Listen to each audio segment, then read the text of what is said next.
Joining us at PMX Comedy Corner. Make some noise!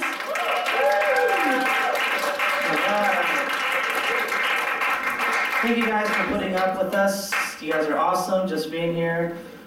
This is actually the second show of the year, so thank you PMX for allowing us to do the show once more. We have 6 comedians going at it head to head. We have our first bracket, which is I call it my intermediate group because it's their first time performing on a con setting. And then I have another group that you guys are going to help me vote with. They've been performing at other cons. Now, before we bring up our comedians of the night, let's look to my left, your right, our judges. We're the entertainment. Yeah, they're the real entertainment to be on the real. First person dressed as an Arankan. She is one of the members of C3 Chocolate Covered Cosplayers. Please make some noise for Ginger. Where's Ginger? Oh, she's like, thank you. All right. Person next. He is the president, founder, CEO, freaking everything in that freaking site called RagingNerds.net. But he's a great friend as well. He is the Raging Crow. Make some noise. And finally, from Beryllium City, one of them cities, she, one of those by Mexico, I don't care. She is a member of Anime. Please make some noise for the lovely Chessie-chan. She said, I'm sorry. She said, that's what she said, see, okay. How are you gonna announce us if you don't even know our names? You know what, let's go on with the show. I'm fine. Who are you? I am Dboy, for those who don't know. Edwin, thank you for showing up. I'm Gaps. Your freaking cosplay mask suffocated me at the cosplay events. I know, it does. He's like, I don't know, I'm not gonna argue. But let's go ahead and get this show started. Now, the first comedian I'm gonna call up first. He's done a few comedy sets for my personal open mics. He wants to give it another shot. He wants to try, well, he will try to impress you guys. He is known as the Sniper at Sleepy Cons. Please make some noise for Chibi Rohan.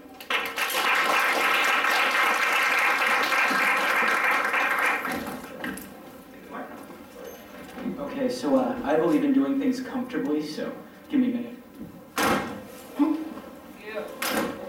Wow. I don't have singles. I've got coins though. There we go.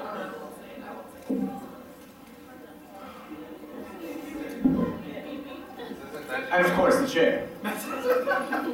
Actually, it's, I once told a friend that I was going to cosplay this character from Evangelion, because he said, we're doing an Ava cosplay group. And of course, this friend is, you know, crazy OCD cosplay from hell. So I show up to Expo, dressed in solid black, with a thing on my back. He says, what's that? Pull it out, it's a folding chair. I'm the chair. I appear in every episode. So I was, speaking of Evangelion, was, you know, watching some mecha anime, and I realized, actually, sadly, that the more Asian your character gets, the bigger your gun gets. And I thought, how weird. Reality is not like that. And I've tried some Asian guys. And I've tried some Asian girls too. And you know, it doesn't fit in either of them. And the Asian guys, you know, you'll hear them start panning behind you, and you're like, what's going on? And they're like, I'm trying. And I'm like, go fucking Super Saiyan, bitch. Because you ain't trying hard enough. Actually, I wish, you know, we were talking about the Hulk earlier. I wish some of those Asian guys could go Hulk status, because that'd be pretty nice. Anyway, moving on.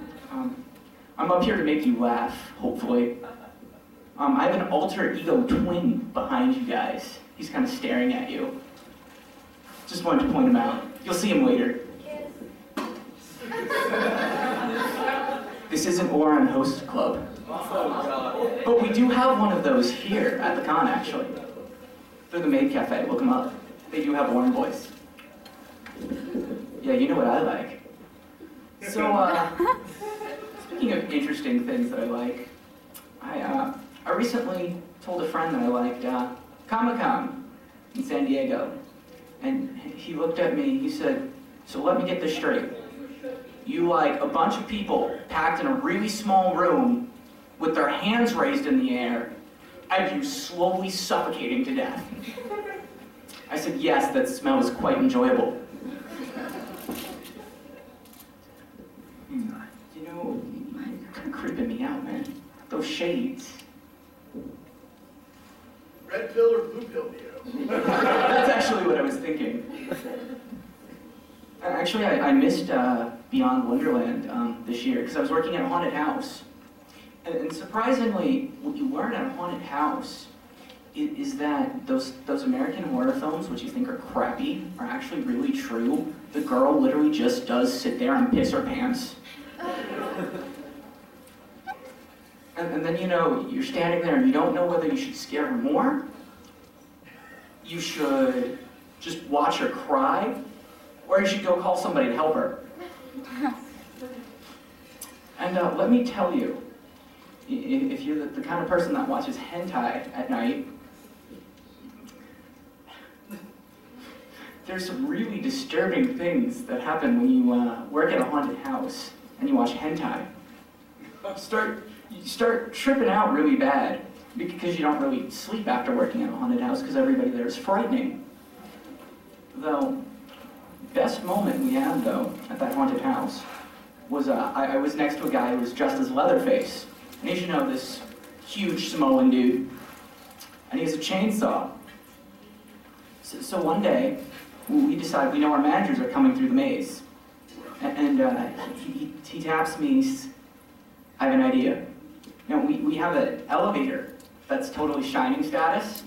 Everyone's seen The Shining, right? I know it's not anime. Okay, cool. 'Cause I know some of you guys just, anything non-anime, you know, you're just like, fuck that shit. So, the managers come by, and we press the open for the door, and we've removed the little stuffed dummy that's in there. And we switched out the audio track to Gangnam Style. And I'm sitting there, because I've never actually seen Gangnam Style. I'm just going on what he told me. I'm literally doing this. But it's the pelvic thrust. And of course I'm white, so I can't follow. I'm white, so I can't follow beat or shit. And he's sitting there revving the chainsaw, and he's white, and he can't time things worth of shit. And our manager, who's black, starts jumping up and down screaming exactly on beat.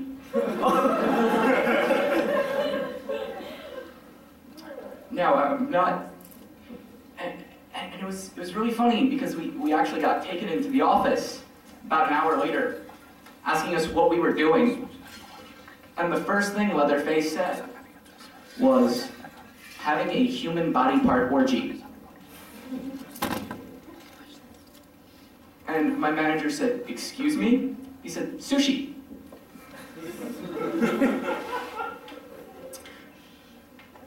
To which my manager intelligently replied, oh, I didn't know you were Asian. And he then looked at her and said, well, technically I'm Samoan. Which he replied, it doesn't make me Asian, it makes me a football player. Which, I got actually an interesting thing about football players. Have you guys ever met any football players personally? Not ones that were dunking you in the toilet in high school. Not those guys. I'm like, you know, college football players. Have you ever noticed they have the bad tendency to know every single name of every single hentai you've watched, and played every single video game, and know every single Pokemon name, but have never watched any anime? Except they always know who Rei Ayanami is. And they will confess to you the strangest sexual fantasies in the world to Rei Ayanami. Actually, I currently know a USC football player who has 2, not 1, but 2 Rei Ayanami body pillows. I don't want to know what happens when he invites cheerleaders in there. I don't. I'm horrified. I mean, come on. Girls, like, what do you do when you see a guy has a body pillow? Do you just, like go, that's interesting? Or do you take a lighter to it? There's his white food. Yes.